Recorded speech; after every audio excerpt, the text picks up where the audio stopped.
نذيرا وداعيا إلى الله بإذنه وسراجا منيرا. قال الله عز وجل: يا أيها الذين آمنوا اتقوا الله حق تقاته ولا تموتن إلا وأنتم مسلمون. يا أيها الناس اتقوا ربكم الذي خلقكم من نفس واحدة وخلق منها زوجها وبث منهما رجالا كثيرا ونساء واتقوا الله الذي تساءلون به والأرحام إن الله كان عليكم رقيبا. يا أيها الذين آمنوا اتقوا الله وقولوا قولا سديدا يصلح لكم أعمالكم ويغفر لكم ذنوبكم ومن يطع الله ورسوله فقد فاز فوزا عظيما. أما بعد، فإن خير الحديث كتاب الله وخير الهدي هدي محمد صلى الله عليه وسلم وشر الأمور محدثاتها وكل محدثة بدعة وكل بدعة ضلالة وكل ضلالة في النار. قال الله عز وجل: سبحان الذي أسرى بعبده ليلا من المسجد الحرام إلى المسجد الأقصى الذي باركنا حوله لنريه من آياتنا إنه هو السميع البصير. حاضرین جمعہ،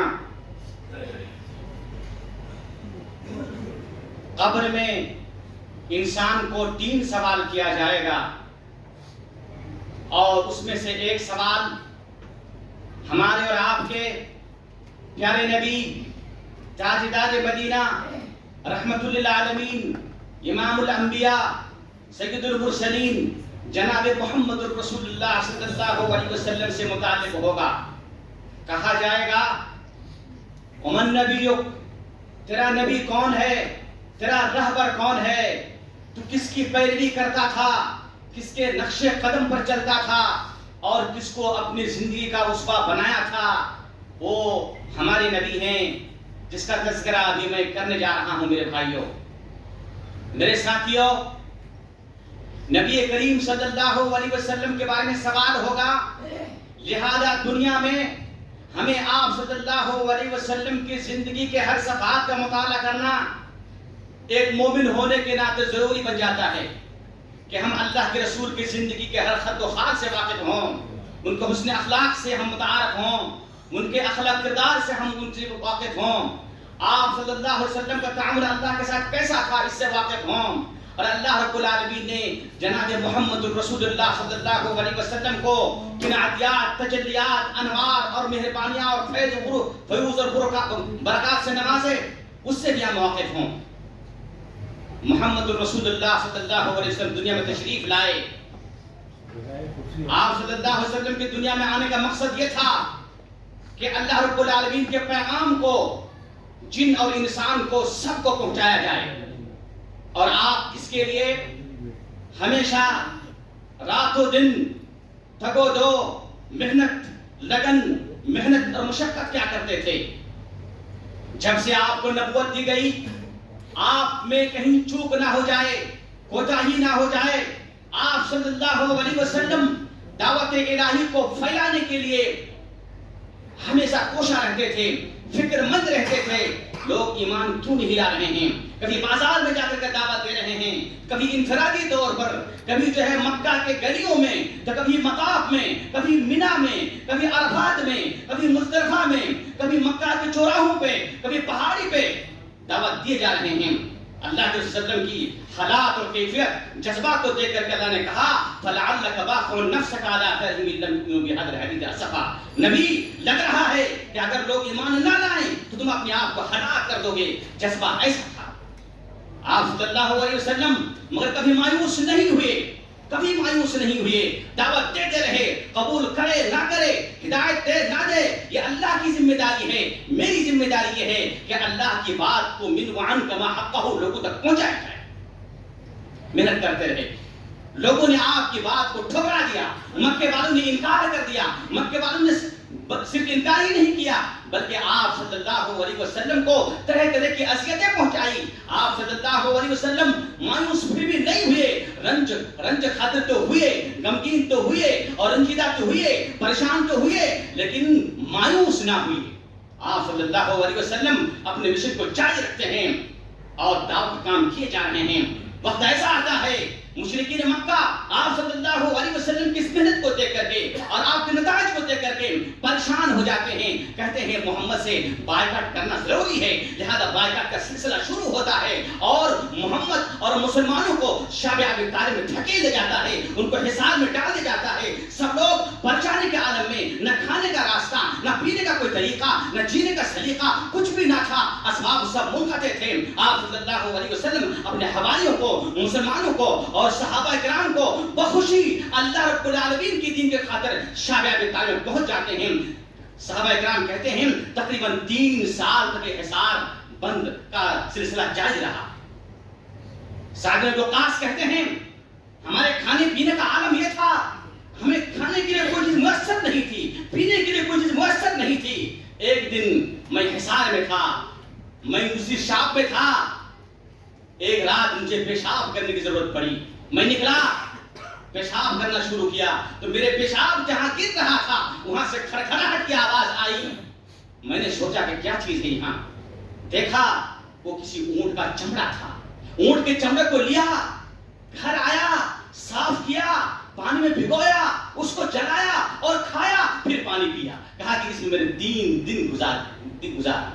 یہ حال مسلمان, مشکلات در مشکلات, پریشانیاں در پریشانیاں. آپ صلی اللہ علیہ وسلم اسی حال میں تھے کہ آپ کے چچا ابو طالب کا انتقال ہو گیا. وہ ابو طالب جس کے بارے میں نبی کریم صلی اللہ علیہ وسلم نے فرمایا ہے ما نالت منی قریش شیئا اکرہہ حتی مات ابو طالب, کہ جب تک میرے چچا ابو طالب زندہ تھے قریش میرے بال باقا نہیں کر سکے, مجھے تکلیف نہیں پہنچا سکے. گھر کے باہر میری حمایت اللہ کے بعد ابو طالب کرتا تھا, اگرچہ مسلمان نہیں تھا مگر میری حمایت کرتا تھا. وہ میرے پیچھے رہتا تھا, میرے پیٹ پیٹ تھا, میں اس کے ذریعے سے بہت کام کر لیتا تھا. میرے چچا کا انتقال ہو گیا, مایوس ہو گئے, پریشان ہو گئے. کچھ دن کے بعد آپ کی وہ بیوی جو آپ کو ہمت دلایا کرتی تھی, آپ کو کھڑا کرتی تھی, غار ہرا کے موقع پہ جب آپ سہم گئے, تھرا گئے, ڈر گئے, خوف کھا گئے, ایک جملہ کہہ کر کے بیوی نے نبی کو کھڑا کیا, کلا واللہ لن یہلکک اللہ. اے نبی اللہ کی قسم کھا کے کہہ رہی ہوں کہ اللہ رب العالمین آپ کو ہلاک نہیں کرے گا. آپ نیک آدمی ہیں, غریبوں کی مدد کرتے ہیں, بیواؤں کی مدد کرتے ہیں, مہمان نوازی کرتے ہیں, آپ کو ہلاک کرے گا. اس جملے نے نبی کو کھڑا کیا. میرے بھائیوں, اس بیوی کا بھی انتقال ہو جاتا ہے, دنیا اندھیری ہو جاتی ہے. آپ صلی اللہ علیہ وسلم اس مایوسی کا عالم میں, پریشانی کے عالم میں دین کی دعوت کو لے کر طائف پہنچتے ہیں. ہو سکتا ہے کہ طائف والے میرے دین کو قبول کر لیں, مگر آپ سب جانتے ہیں طائف کا حشر کیا ہوا. وہاں نتیجہ یہ نکلا کہ جب دعوت پیش کی گئی تو طائف والوں نے آپ کے پیچھے لونڈوں کو, آوارہ لوگوں کو لگا دیا. آپ کو پتھر مارنے لگے, پتھر برسانے لگے. آپ صلی اللہ علیہ وسلم وہاں سے بھی پریشان ہو کر کے مکہ آئے. یہ سارے حالات کو دیکھ رہا تھا کون؟ رب ذوالجلال دیکھ رہا تھا میرے نبی کے منظر کو. اللہ رب العالمین نے سوچا کہ میرے نبی کی تکریم ہونی چاہیے. جب انسان پریشان ہو, جب انسان کو تکلیف پہنچے تو اس کی حمایت کرنے والا کوئی ہونا چاہیے, اس کی مدد کرنے والا کوئی ہونا چاہیے, اس کو تسکین سکون پہنچانے والا ہونا چاہیے. اپنے سارے مصائب سے دوچار ہونے والے انسان کو اللہ رب العالمین نے دعوت دی معجزہ کے طور پر. اور قرآن کے بعد سب سے بڑا معجزہ اللہ کے رسول کی معراج ہے. کہا کہ نبی کو بلاؤ ساتویں آسمان پہ, اس کی تکلیف ہونی چاہیے. اتنی بڑی مصیبتوں کے باوجود بھی پہاڑ بن کے دعوت الہی کے لیے وہ کھڑے رہے. اس کو بلانا چاہیے. عام محفل میں اس کی تکلیف نہیں ہونی چاہیے, عام جگہ میں نہیں ہونی چاہیے, زمین پہ نہیں بلکہ آسمان پہ, اور بھی ایک آسمان پہ نہیں, ساتویں آسمان پہ بلاؤ. جبریل کو بھیجا. کہتے ہیں بخاری اور مسلم کی روایت ہے آپ صلی اللہ علیہ وسلم ام ہانی کے گھر تھے. ام ہانی کے گھر سے آپ صلی اللہ علیہ وسلم کو حتیم میں لایا گیا. حتیم کھانے کعبہ کا وہ حصہ ہے جو پاکیزہ نان و نفقہ کم ہونے کی وجہ سے قریش اس کی تکمیل نہ کر سکے. آپ وہاں تھے, 3 فرشتے آئے, آپ کے سینہ کو چیرا, ناف تک چیرا, دل کو نکالا, نکال کر کے آب زمزم سے آپ کے دل کو صاف کیا, اوپن ہارٹ سرجری کی اور دل کو صاف کیا گندگیوں سے, آلائشوں سے, گناہوں سے, معصیت سے. اور پھر ایک تشت لایا گیا, ایمان کا تشت, حکمت کا تشت, بھرا ہوا تشت لایا گیا, اور آپ کے دل میں, آپ کے دل کو چیر کر کے ایمان اور حکمت کے تشت کو اڈیل دیا گیا, اور پھر آپ کے دل کو پیوند کاری کر دی گئی, اور آپ کے سینہ کو نچوڑ دیا گیا. میرے بھائیوں, یہ کوئی کہانی نہیں ہے, یہ بخاری مسلم شریف کی روایت ہے اور سچا بات ہے. جب آپ کی پیوند کاری ہو گئی, براق لایا گیا. براق ایک جانور ہے جو کھچر سے, جو لمبا جانور ہے, کھچر سے تھوڑا سا نیچا ہے اور گدھے پر سے اوپر ہے لمبائی میں. اللہ کے رسول کو حکم ہوا, جبریل نے کہا ارکب, چڑھو. جب چڑھنے کے لیے کہا گیا تو وہ براق پٹکنے لگا. جبریل امین نے کہا کر جانتے ہو کون ہے؟ اما تستحی یا براق, براق تم کو شرم نہیں آتی ہے؟ واللہ ما رکبک احد اکرم عند اللہ منہ, تمہیں پتا بھی ہے میں کس کو چڑھنے کے لیے کہہ رہا ہوں تجھ پر, ایک ایسے نبی ہے کہ اس سے پہلے تمہارے پیٹھ پہ اس سے معزز اللہ کے ہاں کوئی سوار ہوا ہی نہیں ہے. محمد جب جبریل کرما بولے تو حدیث میں آتا ہے کہ یہ براق پسینہ پسینہ ہو گیا, شرمندگی مارے شرمندہ کے پسینہ پسینہ ہو گیا. اللہ اوپر, میں نے کیا کر دیا؟ امام الانبیاء سید المرسلین کرنے والے ہیں اور مجھ سے کوتاہی ہو گئی, غلطی ہو گئی. الغرض آپ وسلم چڑھے اور قرآن نے کیا کہا؟ سبحان الذی اسری بعبدہ لیلا من المسجد الحرام. پاکیزہ ہے وہ ذات جس نے نبی کو مسجد حرام سے لے کر کے مسجد اقصی تک پہنچایا. وہاں پہنچ گئے. پہنچنے کے بعد آپ صلی اللہ علیہ وسلم نے اپنی سواری کو اسی کھوٹے پہ باندھا جس کھوٹے پہ انبیاء کرام جب بیت المقدس تشریف لاتے تو اپنی سواری وہی باندھتے. باندھا, باندھنے کے بعد مسجد داخل ہوئے. دیکھا منظر کیا تھا کہ نبی کے آنے سے پہلے, خطیب کے آنے سے پہلے, امام کے آنے سے پہلے سارے وارڈین, سارے سامعین, سارے مقتدی مسجد میں کھچا کھچ بھرے ہوئے ہیں. وہ بھی مقتدی کون؟ تمام انبیاء کرام, حضرت آدم علیہ السلام سے لے کر کے عیسیٰ علیہ السلام تک جتنے انبیاء دنیا کے اندر بھیجے گئے سب اکٹھا ہیں. جبریل امین بھی ساتھ ہیں. اب مسئلہ ہے سب بندی ہو گئی, سب تمام انبیاء کھڑے ہو گئے. نماز پڑھنی ہے. نماز کون پڑھائے گا؟ نماز کون پڑھائے گا؟ جبریل امین نے کہا اے نبی آگے بڑھو, نماز پڑھاؤ. سبحان اللہ, تاجدار مدینہ امام بن کر کے, تمام انبیاء کا امام بن کر کے ان کو 2 رکعت نماز پڑھائی. نماز ختم ہوئی, مسجد سے باہر نکلے. نبی کریم صلی اللہ علیہ وسلم کی خدمت میں 2 پیالے پیش کیے گئے. ایک پیالہ دودھ کا تھا اور دوسرا پیالہ شراب کا تھا. امتحان ہو رہا تھا نبی کا. دل صاف کر کے آئے تھے, ایمان سے بھرا ہوا دل تھا, حکمت سے پر دل تھا. امتحان ہو رہا ہے کہ صحیح معنی میں آپریشن کامیاب کہ فیل. آپ سے دونوں پیالے دیے گئے. آپ نے دودھ کے پیالے کو لیا.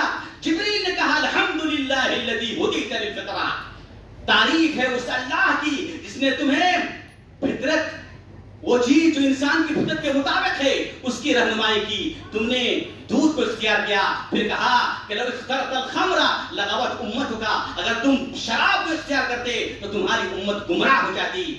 پھر وہاں سے آپ صلی اللہ علیہ وسلم اور اسی سفر میں ابھی اوپر نہیں جا رہے تھے, اسی میں جہنم کے داروغہ سے ملاقات ہوئی. اس کو مالک کہتے ہیں, اس کا نام مالک. داروغہ سے ملاقات ہوئی. آپ صلی اللہ علیہ وسلم کہتے ہیں جب ملاقات ہوئی, جبریل نے بتایا کہ جہنم کا داروغہ ہے. میں سلام کہنے کے لیے پہل کرنے کی کوشش کر ہی رہا تھا, اس نے مجھے سلام کر دیا. اللہ اکبر, کس کو سلام کر رہے ہیں؟ مالک جہنم کے داروغہ میرے نبی کو سلام کرتے ہیں پہل کر کے. نبی کی عظمت کو جانیے میرے بھائی. سلام کا جواب دیا. پھر سلسلہ شروع ہوتا ہے معراج کا. معراج عربی زبان میں کہتے ہیں چڑھنے کا آلہ, چڑھنے کی چیز, جس کو یوں کہیں آپ آج کے دور میں لفٹ.